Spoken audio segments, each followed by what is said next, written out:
Meanwhile. PT3. Meanwhile. For the most part, Ponyville had remained unchanged over the last 2 months. The sales ponies shouted their advertisements in the town square during the day and slept soundly in their beds at night. The farmers worked their fields around the town and visited occasionally for the odd necessity they needed to keep their crops healthy and fruitful. In all actuality, only 2 things had changed in Ponyville.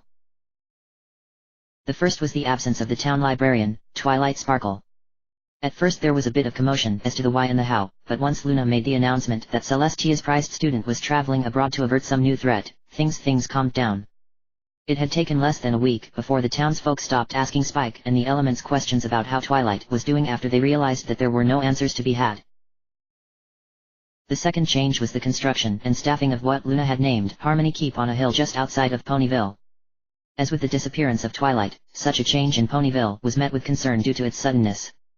Luna had explained this away by citing that many threats had first made themselves known in Ponyville before spreading elsewhere, and a constant presence of the guards would deter trouble before it truly manifested. At first the town's ponies were skeptical of the necessity, until they realized the amount of business that it would bring. The vast majority of soldiers that would be stationed there took it as something akin to a paid vacation, as well. The hours were easy and their duties light, and Ponyville was filled with folks that were more than willing to show their appreciation to ponies in uniform. For a small percentage of the guards, however, the posting was not to be taken so lightly. The keep consisted of 4 stone walls with walkways and turrets on the 4 corners, and a brief gatehouse to control entrance and exit. A large courtyard dominated most of the space in the keep where drills and muster could be held for the guards stationed there. Next to the yard was the barracks, mess hall, and storage areas for weapons, gear and supplies. All in all, the keep was what one might expect for a small garrison to occupy. With all the hustle and bustle of the keep and its occupants, it would be easy to miss the small stone structure at the northern corner of the keep, and the quartet of guards that seemingly never moved from their posts except when the shift changed. Unknown to all but themselves, these were Celestia's Solar Guard and were tasked with the true purpose of the keep. Within the small stone structure 4 more guards, all experienced unicorn battle magi, stood at constant attention around what looked like a massive block of pure black stone. Unlike the guards outside the structure who faced outward to spot trespassers, these 4 unicorns faced inwards towards the black stone looking for any sign of change or movement. And for the last 2 months, nothing had changed. Nothing that they could detect, at least. The block of ebony stone wasn't solid. Within the stone there was a small room, and within that room sat Discord. And once Discord was absolutely certain he was not being directly observed, he grinned. "Ah, humans," he mused, "so quick to judge. So quick to punish." Discord's mind drifted back to the first few hours of Twilight's time on Earth and that critical moment where the humans could give her a chance or not. The stern one in the room wanted a solution to the Twilight problem. The spiteful one wanted the Twilight problem catalogued like a dissected frog.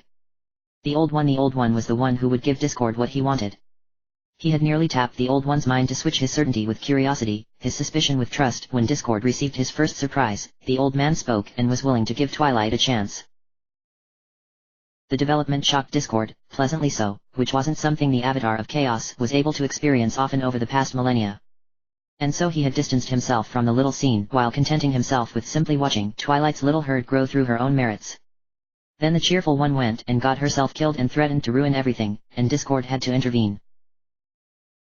Any further attempts to assist Twilight were curtailed when the spiteful one made her a little machine that could see magical energy. It was child's play for Discord to view the events on Earth while keeping his presence hidden from everyone, but direct action would likely get himself caught or at least suspected. Speaking of being suspected, Discord's grin faltered as he felt Celestia's magical signature approach his cell. "She hasn't visited since this whole thing started.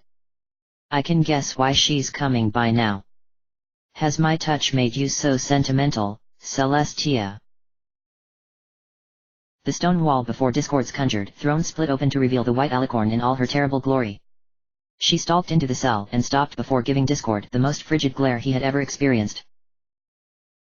"Your Majesty, I must protest. You shouldn't be this close. You shouldn't even be One of the unicorn guards shouted as loud as he dared, but his concerns were cut off when the stone wall closed behind Celestia. "Well, welcome to my humble home, Celestia," Discord greeted affably and with a toothy grin. "I don't have much to offer in the way of hospitality, but I'll do what I can." Instantly a teapot and cup appeared beside Discord and a small stream of piping hot liquid leapt into the cup without the pot so much as moving. Ever had Earl Grey, my dear? It comes highly recommended from a friend, though he'd deny up and down that we were so close. He smiled a toothy grin and the cup floated over to her. Bring her back, Celestia commanded, and the cup of tea shot back at Discord like an arrow. Discord didn't so much as bat an eye as the scalding hot tea flew at him. A portal opened up an inch from his face and closed immediately after the tea disappeared into it. I'm afraid I can't do that, my dear. Her task is not yet complete. The sing-song reply was intended purely to aggravate, and it was successful. Bring her back. Oh my. Someone's getting a little huffy. Discord grinned again. Besides, it's not like you haven't done the exact same thing to your precious Twilight when it served your own ends. You sent her away to deny the use of the elements, Celestia declared with absolute certainty, and with her gone you can no longer be. If my goal was to break up the elements, I'd have killed her or turned her to stone like some pony I could mention, Discord interrupted before looking to the side to scratch his chin. Come to think of it, there once was some pony who did that all the time. What was her name again? Discord, Celestia snapped, and she brought one hoof down to emphasize her point. The black stone cracked beneath the impact. I have never done anything as cruel as you have to Twilight. I would never. I see your mouth moving but all I hear is, I'm a hypocrite. Discord snarked with Celestia's own voice coming from his mouth before sighing and waving a hand at her. Are you honestly going to deny that you banished Twilight from the environment she felt safe in to make allies against a foe you could not combat yourself? He gave the words just a moment to sink in before he continued. I'll give you a hint, the summer sun celebration. Celestia's barely contained rage fizzled visibly as she made the connection. Twilight needed friends. She shouldn't have spent so much time in the library. Yes, she did need friends, I won't argue that. Discord's gaze narrowed. And what about all the other lonely ponies out there? I don't see you going out of your way to put them in friendly environments.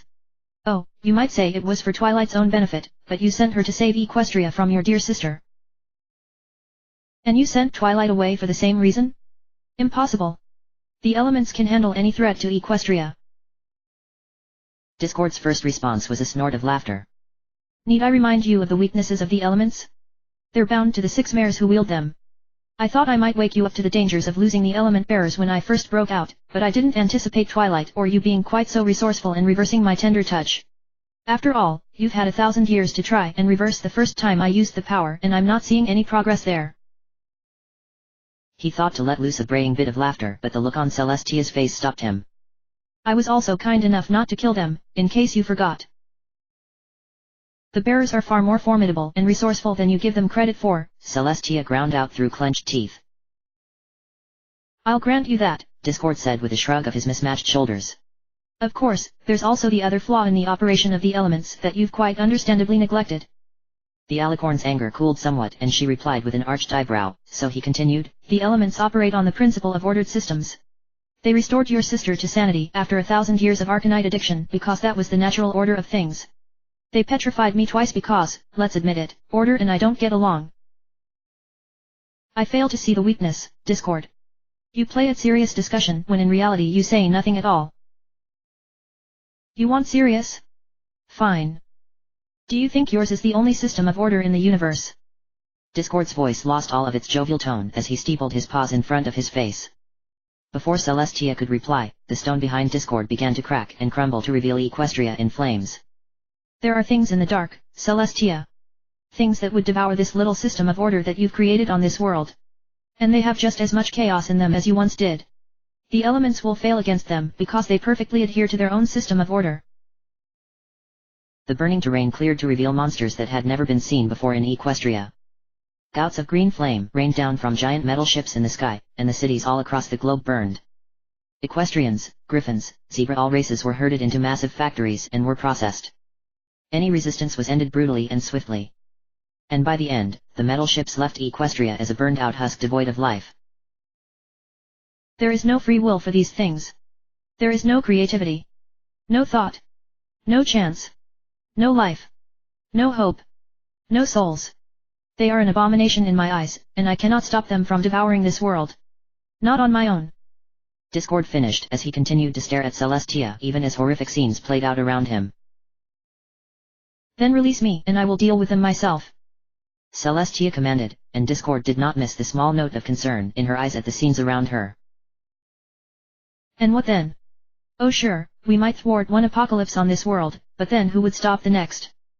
Discord asked, and with a snap of his fingers the scenes of fire and death were replaced with a mockery of the solar court. Dozens of ponies as well as guards lining the walls, but none moved, or spoke, or even breathed in their petrified state. At the head of the room was a pedestal made of petrified ponies with a marble throne upon it, and upon that throne sat a pale blue alicorn with a mane and tail not unlike a blizzard of snowflakes.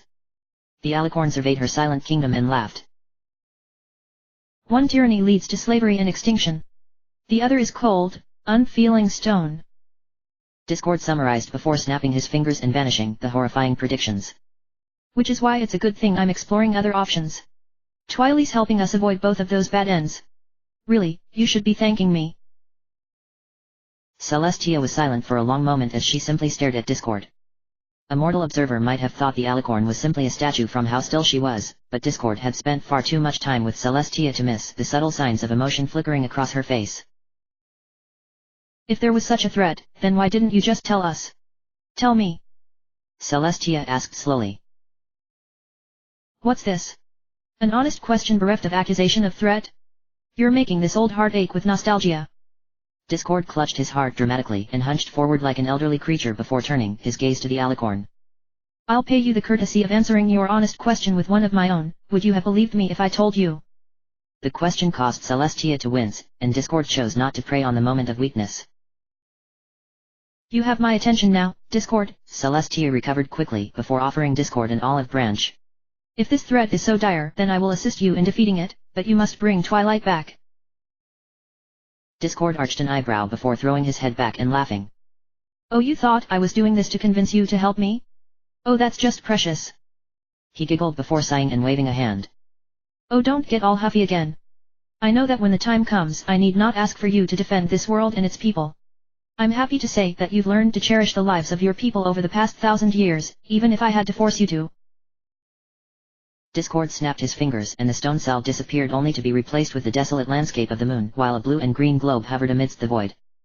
He waited for Celestia's eyes to widen as she realized the planet in the sky wasn't Equestria before continuing. As I said before, there are things in the dark. Terrifying, heartwarming, revolting, reassuring, monstrous, courageous things. And in one tiny corner of the vast universe is a world filled with people not like you or me or any of your little ponies. The defining trait of these people isn't magic or honesty or kindness, however, it's sheer stubborn-minded determination. They don't look at the impossible and lament, they scratch their chins and bang their heads against the impossible until it becomes possible. I fail to see how that is a virtue, Celestia answered with a smirk. Discord's only response was to pull out a small box with a grill and 2 buttons on the front. He arched an eyebrow at the alicorn before pressing one of the buttons. 4 forward, 4 forward. Move it to the right a little. The box said, though its voice was clouded with crackling background noise.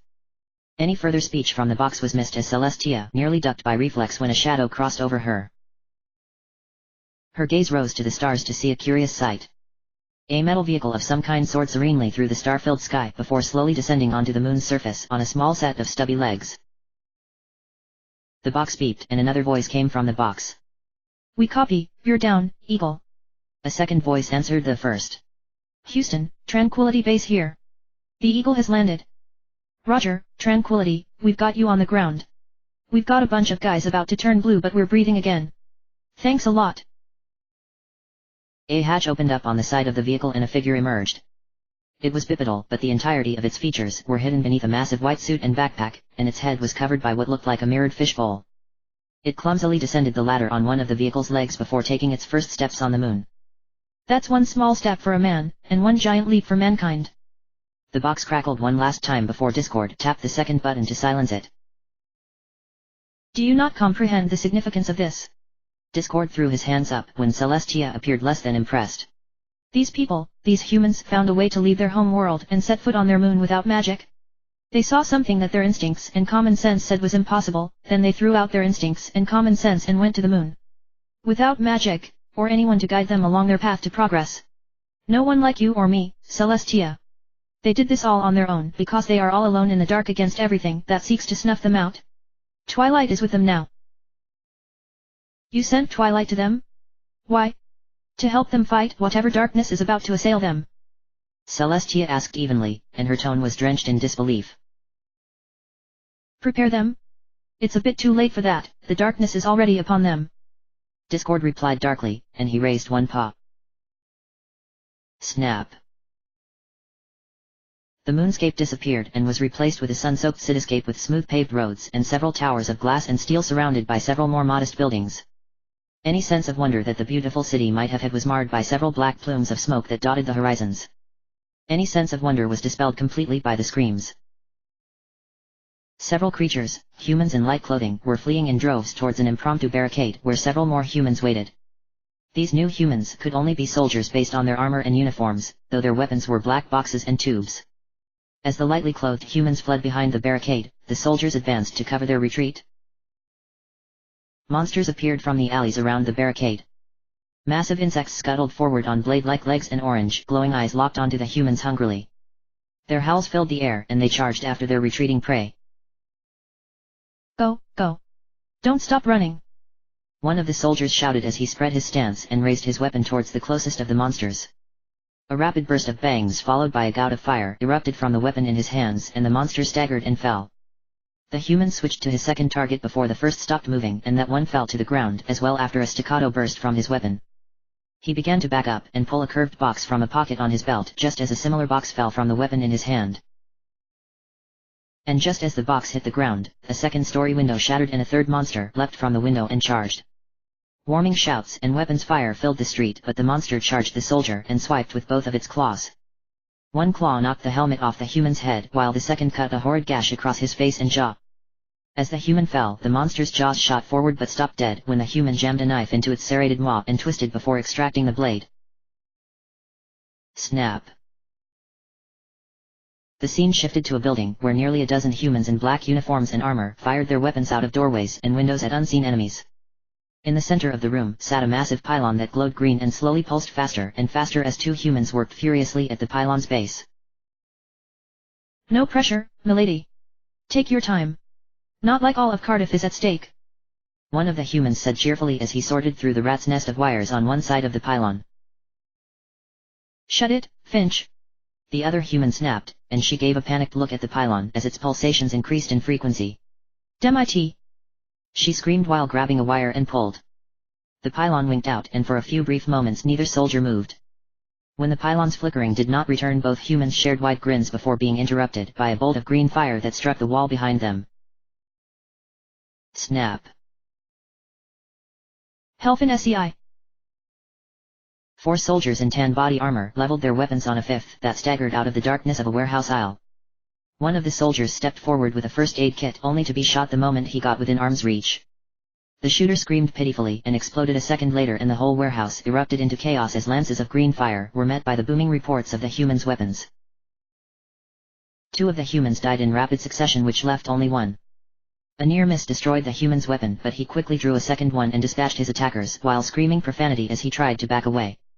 A second group of humans entered the warehouse just as the survivor collapsed. Snap. The darkened warehouse was replaced with an empty warehouse where Twilight Sparkle spoke with several humans with every sign of enjoyment.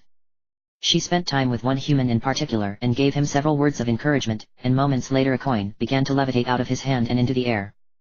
Twilight gave one of her winning smiles and clapped her hooves together in approval. Celestia's face was a study in shock, and tears rimmed her eyes as she saw the image of her prized student. You actually sent Twilight to help them? You said they were all alone in the dark. Help them? Discord scoffed at the notion. Heavens no.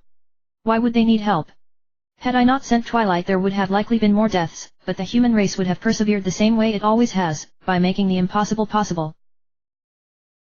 Then why?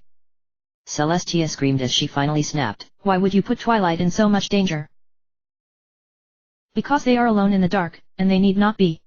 Discord steepled his paws before his face and looked at the alicorn meaningfully. You should know why by now. Twilight's been writing to you on the subject for close to 2 years now. The humans have a saying, the enemy of my enemy is a friend, and they need to realize that they have friends in faraway places if they're ever going to help us.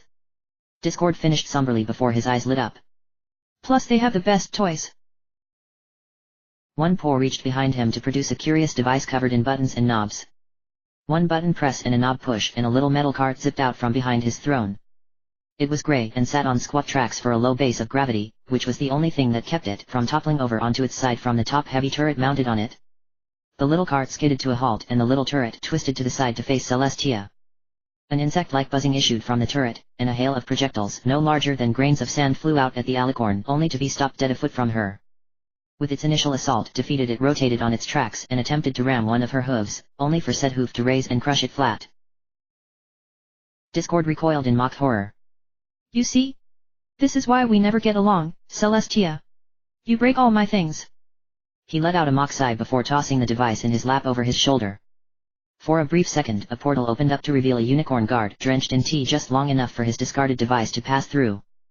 A shout of warning and the start of an explosion was cut off as the portal disappeared. Celestia arched an eyebrow at Discord's antics before looking down at the little thing she had crushed. Promise me that she'll be alright. Promise me that she'll come out of this unharmed. Please. I cannot. Celestia glared at Discord and brought one hoof down on the stone in front of her to further flatten the toy. Then bring her back. Now. I cannot. We made a deal, and there's only one way she may return to Equestria. I cannot interfere. Discord refused as he continued to stare at Celestia over his steepled paws. Have faith in your student, Celestia. After all, she is far more formidable and resourceful than you give her credit for. The anger slowly bled from Celestia's face as her own words were used against her. Princess Cadence can feel Twilight's heart, wherever she is. If that heart goes out, I will return and erase you from existence even if I am destroyed in the process. Pray that she does return, Discord. Celestia said sharply before turning back to the stone wall which parted before her. If she does not return, then we shall all soon cease to be, Celestia, Discord whispered as the cell wall slammed shut. A long moment of silence passed before the Avatar of Chaos finally spoke again. You are rather daring, to sneak in as Celestia was making her exit. Invisibility implies a certain degree of mastery of spellcraft or infiltration. Which is it, Moments passed before a brown unicorn mare shimmered into visibility in one of the far corners of Discord's cell. Her mane, coat, and eyes were all brown and her cutie mark was a daisy, while her expression was that of due disinterest. She blinked and for just a moment her eyes were replaced with bright green before a second blink reset them. She stepped forward and bowed before Discord before speaking. I am but a messenger for my lady, Great One. Queen Chrysalis congratulates you on your successful banishment of Twilight Sparkle. You have struck a mighty blow against Celestia and her regime, and as such my queen wishes to offer her assistance in any endeavor you may undertake against the tyranny of the sun. Oh my, what a generous proposal! Discord said, and he clapped his paws with glee. I don't suppose I could speak with Chrysalis now? Ever since her own attempted plot in Canterlot I've just been dying to let her in on a secret. Can you connect me to her? The fake mare closed her eyes and spoke. You speak to Chrysalis now, Lord Discord. The mare opened her now vividly green eyes to look up at Discord only for them to go wide with sanity-bleeding terror. Her jaw hung wide and every impulse screamed to flee the horror before her. 100, 1,000, 1,000,000 eyes stared down at the changeling. Pony eyes, griffin eyes, changeling eyes, fish eyes, insect eyes, and eyes beyond all description stared into her very soul. A smile, a gaping maw filled with a billion teeth from a billion different sources smiled. My dear Chrissy, 1,000 voices said simultaneously as the impossibly toothy grin only grew. I haven't forgotten what you tried to do to Celestia. Before the changeling could do so much as flinch from the implications, 1,000 limbs rushed forward. Tentacles, claws, paws, hooves, pincers, and 1,000 other limbs that defied explanation engulfed the changeling. The stone wall split open and the unicorn magi rushed in with spells ready to identify the source of the screaming. They found a bland unicorn mare trying to press herself through the opposite wall of the cell while screaming her voice into disuse while Discord did nothing but sit upon his throne and grin innocently. Discord. Who is this? What did you do to her? The Archmagi accused while the other guards dragged the hysterical mare to safety. How should I know? It wasn't me who let a perfectly normal unicorn into my cell. Perhaps you should be replaced with someone more competent. Discord snarked, and he gave a finger wave to the screaming former changeling just as the wall closed shut. End of chapter. Chapter end.